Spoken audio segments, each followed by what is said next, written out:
Making your way in the world today takes everything you've got. Taking a break from all your worries sure would help a lot. Wouldn't you like to get away? All those nights when you've got no lights, the check is in the mail, and your little angel hung the cat up by its tail, and your third fiancé didn't show. Sometimes you wanna go where everybody knows your name, and they're always glad you came. You wanna be where you can see our troubles are all the same. You wanna be where everybody knows your name. Cool. Ah, thanks, Sam. You knew it was right away.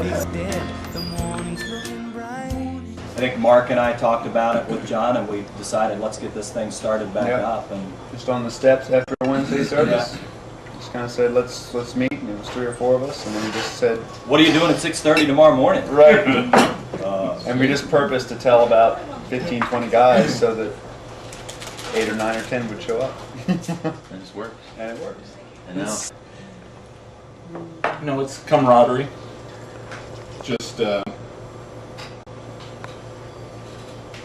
you know, sharing life. True meat, Just true together. fellowship. Yeah. What's that, Mark? I said true meat and true fellowship. It's just exactly what I come here for. Get filled up. Get filled up. Yep. And I think the fact that it was started with no agenda, you know, it just kind of molded itself in a very impromptu way. It was good. This is our last meeting, though. Gonna miss it. Well, it's been a great run. that's what we've told you.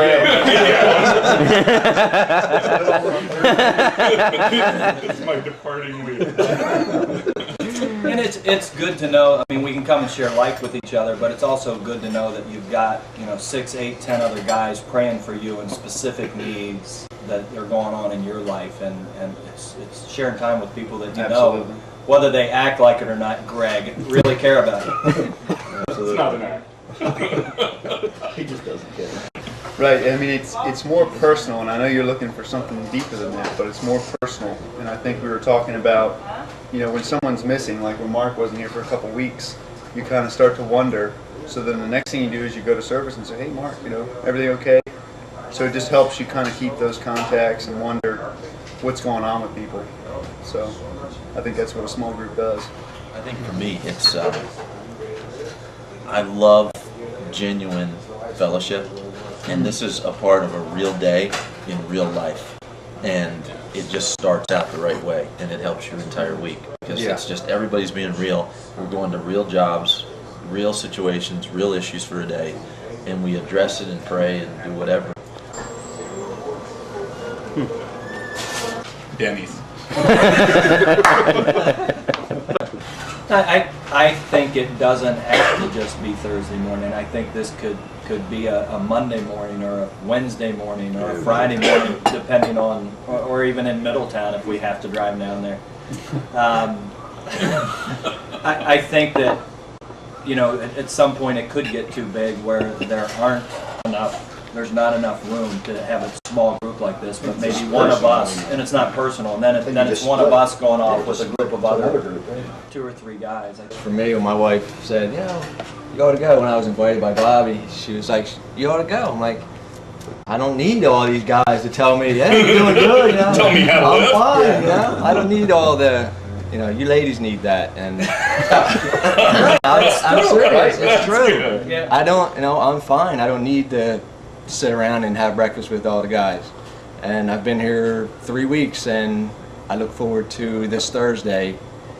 I look forward to Thursday every week. I mean, that's something that I look forward to now, to come in and see everybody and shake their hand and say good morning, how's your day, how's your week been? That lifts me up. I mean, that's actually something to look forward to. I really enjoy this time. Just that it's laid back, that it's real.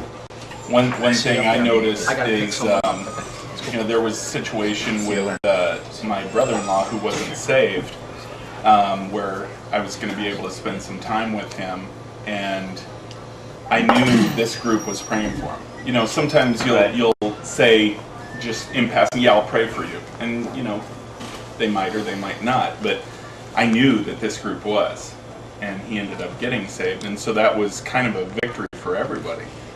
And what I would say in having a person come to this is, it's community.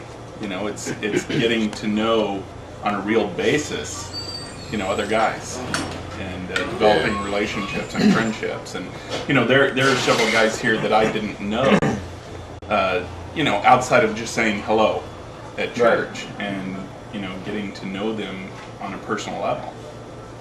That's the biggest draw, I think. I would have to agree with that, absolutely. I mean, it's a dedicated time where you get together with people and you get to know people. A little bit different than just, walking by, as Greg said, in church and saying hello, hey, how's your week? Those kind of things. You actually get to know people, and I think for the most part, it's a fun time. We sit here and we carry on and we have a good time and we laugh. When it needs to get serious, obviously we can get serious, as Greg mentioned, bring up prayer requests and things like that. And I think those two come together really well, where you can just really have a good time and then be serious when you need to be serious. It's really a good time.